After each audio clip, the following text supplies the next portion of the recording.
सबसे पहले माधव आनंद जी, शुरुआत आपसे करने वाली हूँ। आपके यहाँ तो कहा जा रहा है सीएम छोड़िए पीएम की लड़ाई होगी, बड़े बड़े पोस्टर लगाए जा रहे हैं और प्रधानमंत्री ये कह रहे हैं कि आप सब पॉलिटिकल पोलराइजेशन कर रहे हैं भ्रष्टाचार के खिलाफ। रुबिका जी देखिए, आगाज हुआ है, बदलाव भी होगा, यही नारा हम लोगों ने दिया है। और जहां तक आप कह रहे हैं प्रधानमंत्री जी की बातों पे, भ्रष्टाचारियों को कौन बचाने का काम कर रहा है? हम लोग तो नहीं बचा रहे हैं। हमारी सरकार, महागठबंधन की सरकार, आदरणीय नीतीश कुमार जी करप्शन पे तो जीरो टॉलरेंस की नीति रखते हैं। ये बीजेपी की बौखलाहट है, क्योंकि उनको अच्छी तरह पता है कि अगर प्रधानमंत्री का रास्ता कहीं से तय होता है तो वो बिहार से ही तय होता है।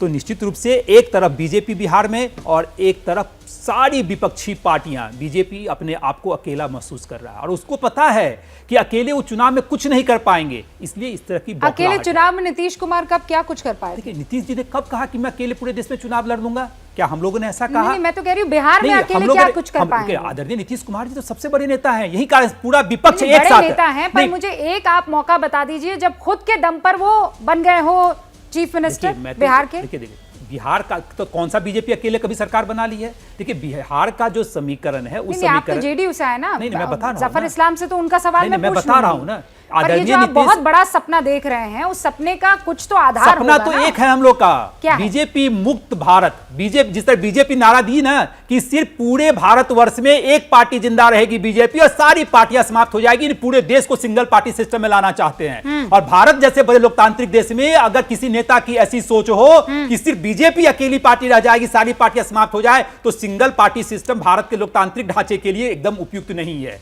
इसीलिए लड़ाई तो यहाँ विचारधारा की लड़ाई है। विचारधारा की लड़ाई आपकी 3 महीने पहले कुछ और थी, फिर विचारधारा की लड़ाई 3 महीने बाद आपकी कुछ और होगी।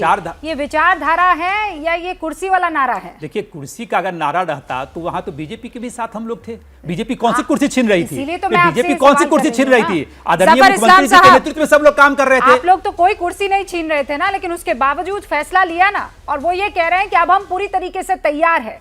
डरी हुई बीजेपी है, क्योंकि एक तरफ पूरा विपक्ष एकजुट हो चुका है और दूसरी तरफ आप अकेले हैं। करेंगे क्या? देखिए, मुझे मजबूरन इस गाने के साथ स्टार्ट करना पड़ रहा है जो 1957 में एक फिल्म प्यासा, जैसे नीतीश कुमार जी आज प्यासे दिख रहे हैं जो सत्ता के लिए, वो प्यासा एक फिल्म थी, उसका गाना था, जाने वो कौन लोग थे जिनको वोटरों का प्यार मिला, हमने मांगा था जीत, हमें हार ही हार मिला। तो उसका आगे बहुत सी थी, उससे दर्शाता है कि इनकी जो सोच है ना, वो साफ जो है मुंगेरी लाल के हसीन सपने। भाई आप देश के सर्वे देख लीजिए, हजारों सर्वे होते हैं, अलग अलग एजेंसियां करती हैं, सब अपने अपने हिसाब से करते हैं, किसी का पता नहीं होता। लेकिन एक चीज़ बिल्कुल साफ पता होता है कि अगर देश की जनता अगर किसी एक आदमी को प्रधानमंत्री के रूप में देखना चाहती है, वो आदरणीय प्रधानमंत्री जी है।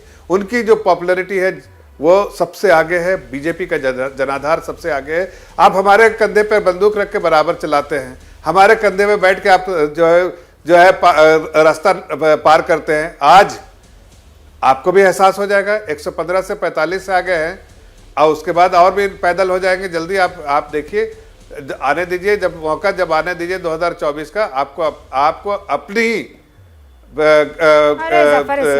जो पार्टी में जो लोग हैं आपको बिहार से बाहर का रास्ता दिखा दिया है। आप 2024 याद दिला रहे हैं, बैठे बैठे आपको बिहार से बाहर का रास्ता दिखा दिया इन लोगों ने। अच्छी खासी सत्ता थी, वो आपसे छीन ली है। अब समझिए ना, यहाँ खेला कौन किसके साथ कर गया? मुझे जवाब दीजिएगा। क्या मजबूरी है मेरी, बताइए। मैं अभी आपको बताती हूँ कि मैंने ओए होए होए होए नमकीन के चटकारे लेते हुए टकटकी मार के डिबेट शो को पॉज रिपीट कर करके देख रहे हैं जोगिंदर जी। इनकी तरह आप भी देखें अपनी फेवरेट डिबेट्स को रिपीट कर और डाउनलोड कीजिए एबीपी लाइव ऐप अपने स्मार्ट टीवी पर।